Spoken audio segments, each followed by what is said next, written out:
Gubernur Jambi Al-Haris meminta Pertamina memperketat pengawasan distribusi solar subsidi menyusul antrian panjang di sejumlah SPBU.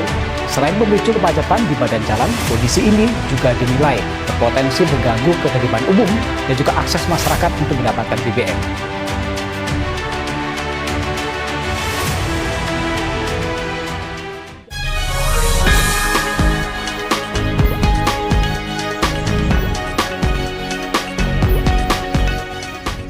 Assalamualaikum warahmatullahi wabarakatuh. Waalaikumsalam warahmatullahi wabarakatuh.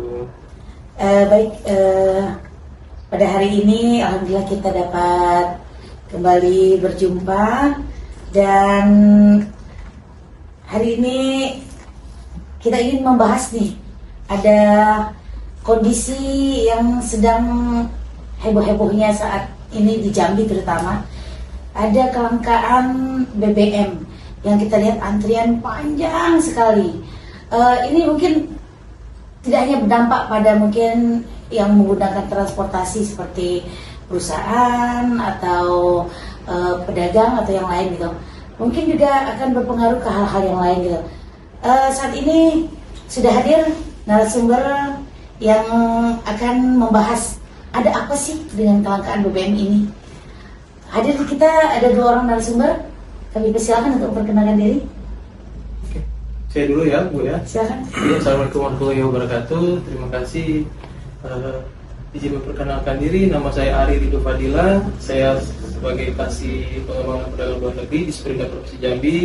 Saat ini sebagai peserta Diklat PKP Angkatan 5. Kemudian bisa dilanjutkan oleh Pak Badal. Baik, saya sendiri Badal Air Apror. Saya selaku Kasubit Infrastruktur dan Wilayah 3 Bapeda Provinsi Jambi.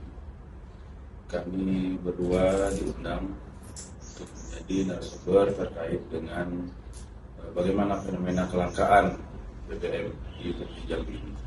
Terima kasih. Saya ingin bertanya dengan Pak Ari.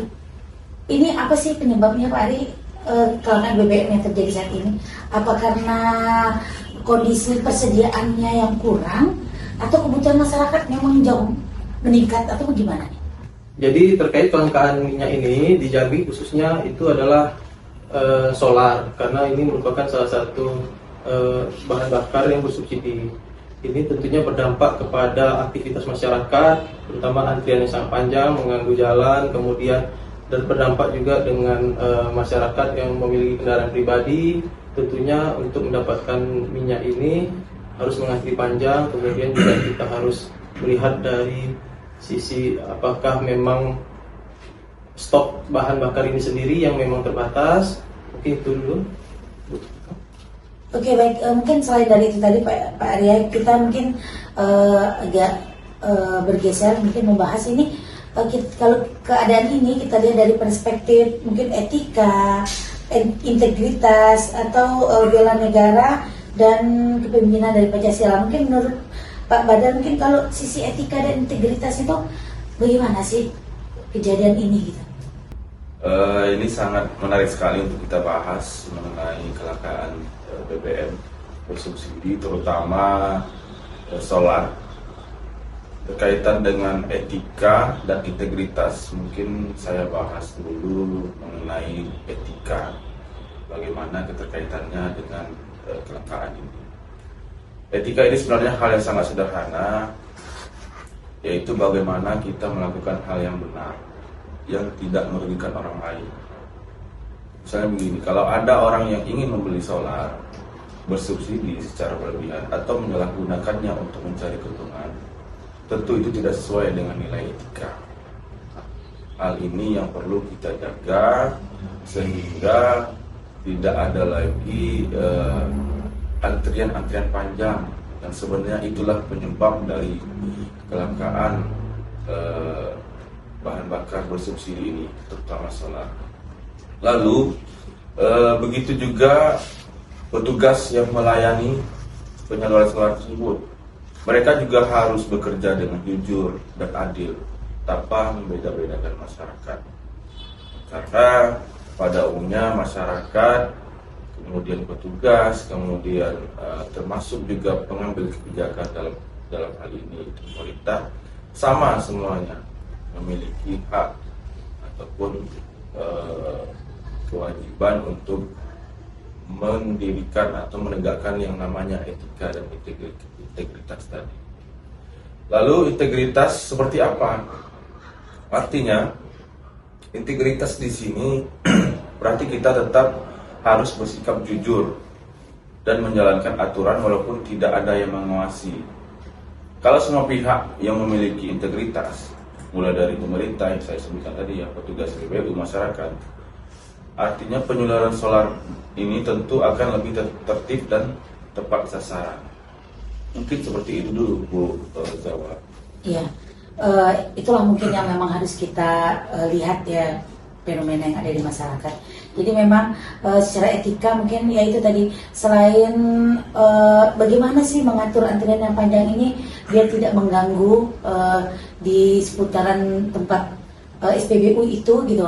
Dan juga mungkin etika dari petugasnya juga Pak ya, mungkin perlu dilihat gitu. Kalau kita lihat dari sisi bela negara dan kepemimpinan Pancasila mungkin bisa dibantu Pak Adi seperti apa kira-kira? Jadi Bu, bela negara itu pada prinsipnya adalah tugas dari warga negara Indonesia itu sendiri untuk mempertahankan, sebagai upaya bentuk mempertahankan keamanan, pertahanan dari negara itu. Nah, di sini kita berbicara tentang subsidi, yaitu solar tadi, itu adalah dimana menjadi salah satu energi strategis nasional ya, sebagai kebutuhan masyarakat. Jadi kita sendiri harus menjaga itu, menertibkan itu, jangan sampai menjadi kekacauan yang terjadi saat ini. Nah, itu dari perspektif bisa antara dua, dari masyarakat maupun pemimpin itu sendiri. Kalau dari pemimpin bisa kita kaitkan dengan berlandaskan Pancasila tadi, yaitu dari nilai-nilai Pancasila. Kita tentunya sebagai pemimpin harus mengambil keputusan suatu kebijakan yang menguntungkan masyarakat, diambil dari contohnya sila kedua. Nah, kemudian kita harus menjaga persatuan, keamanan bersama, itu bisa kaitkan dengan nilai-nilai persatuan Indonesia. Kemudian tentunya harus berprinsip keadilan. Jadi jangan sampai nanti energi solar ini, energi nasional strategis ini itu tidak tepat sasaran. Iya benar sekali. Begitu Ibu. Ya Pak Ari, itu benar sekali. Jadi bagaimana caranya kita menjaga agar ini tidak terus terjadi. Nah kira-kira apa nih solusinya agar masalah ini tidak terus terjadi? Ini udah berlangsung cukup lama ya. Gimana menurut Pak Ari? Jadi menurut saya tentunya ini membutuhkan suatu wadah diskusi bersama antara masyarakat maupun pengguna dari BBM ini, kemudian dari pemimpin itu sendiri. Jadi kita nanti harus merumuskan suatu solusi bersama dengan tentunya kita bahas tadi berlandaskan etika, norma dan nilai-nilai Pancasila tadi, sehingga keputusan apapun itu dari pemimpin itu akan berasaskan keadilan masyarakat, terus mensejahterakan masyarakat, tentunya dengan prinsip yang transparansi, akuntabel, dan tentunya nanti dapat memperbaiki kejadian yang ada ini, tidak ada lagi lihat segala macam, sehingga tidak mengganggu aktivitas di kalangan masyarakat lagi. Iya, nah kalau menurut Pak Badal gimana kira-kira? Baik, mungkin kalau menurut saya terkait dengan fenomena ini ada beberapa hal yang perlu kita perhatikan. Ya, yang pertama memang harus diawasi terkait dengan pendistribusian solar itu sendiri. Artinya harus tepat sasaran siapa yang menggunakan solar tersebut. Kemudian yang kedua, penyalahgunaan solar atau bahan bakar bersubsidi ini sebenarnya harus ditindak sesuai dengan aturan ya, dari pemerintah ataupun dari masyarakat yang melihat fenomena ini sendiri. Kemudian yang ketiga, pemerintah perlu memberikan informasi yang jelas kepada masyarakat agar tidak muncul kepanikan terkait dengan kelangkaan ini. Artinya sebenarnya BBM ini tersedia, namun antrian panjanglah yang membuat kita memandang bahwa BBM ini langka. Kemudian yang tidak kalah penting adalah semua pihak harus menjaga kejujuran dan tanggung jawab. Integritas antara pemerintah, petugas SPBU maupun masyarakat itu sendiri harus saling berketerkaitan untuk menjaga agar tidak terjadi kelangkaan BBM solar itu sendiri. Mungkin itu beberapa masukan terkait dengan solusi dari kelangkaan BBM. Baik, dari diskusi ini terima kasih ya kedua narasumber. Kita dapat mengambil kesimpulan bahwasanya kelangkaan solar itu bukan hanya soal stok dan distribusi, tapi masalah ini terkait dengan etika yang dilakukan, bagaimana bisa melakukan hal ini dengan benar, kemudian dilihat dari integritas, yaitu bersikap jujur dan bertanggung jawab. Selain itu, kepemimpinan Pancasila mengajarkan kita bahwa kebijakan harus mengutamakan kepentingan masyarakat dan keadilan bersama, agar apa yang sudah disiapkan bisa sampai kepada masyarakat dan masyarakat dapat menggunakannya dengan baik. Baik, kami mengucapkan terima kasih dan terima kasih kepada bapak-bapak narasumber. Semoga ini dapat bermanfaat dan sampai berjumpa pada episode berikutnya. Wassalamualaikum warahmatullahi wabarakatuh. Waalaikumsalam warahmatullahi wabarakatuh.